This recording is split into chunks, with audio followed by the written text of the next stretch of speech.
Jens Stoltenberg is constantly mentioning Bosnia and Herzegovina in the context of Ukraine and Russia, which kind of worries me. So, yeah.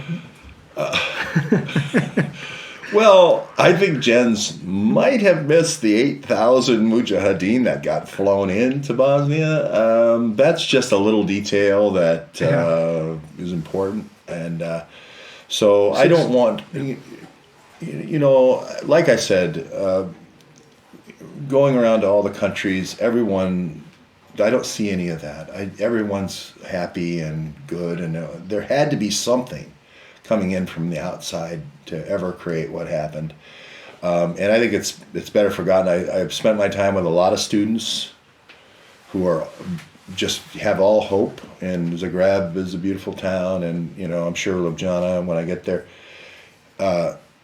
Something else did that, came in for some other agenda, and it was to divide up the country. And it was a lot of Soros money, a lot of Kofir Black, and this mujahideen keeps getting moved, and wherever they go, there's these horrible things that happen. So I'm not saying Milosevic didn't do some really bad things. He did, but he was into a fight, a response. The coordination of mujahideen and other terrorists, or however you want to call them, is coordinated with secret network, which is encrypted, right? Yes. So now, can you tell us more about how that works? When Wesley Clark, Supreme Allied Commander of NATO, was about ready to bomb a building in Belgrade, remember he bombed a building in Belgrade for 78 days. Yeah. They hit schools, they hit churches, they hit bridges, they hit factories civilian too.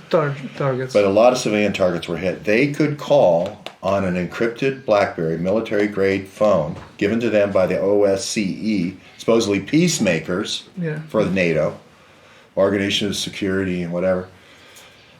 And they could call and say, get out of the building, on encrypted BlackBerry phones, and they would get out of the building, and then NATO would hit it with a bomb. Now, who is that? That's Wesley Clark, the Supreme Allied Commander, directly talking to the Kosovo Liberation Army generals. Taci, who runs Kosovo now, was one of them. Taci was one of the KLA generals.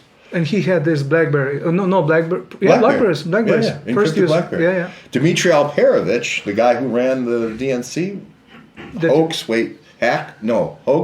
that guy, he's the one who configured those BlackBerries way back then. So this is a long pattern with the Atlantic Council. The reason why they use this is so that they can hide from the international institutions and... all the intelligence agencies listen to you and I talking. And if I say, let's go meet over here, and they see that, then we're going to get arrested, or worse, right? But if it's encrypted, all they see is gobbledygook going back and forth between us. And so they were given that. NATO was saying, we want KLA to win.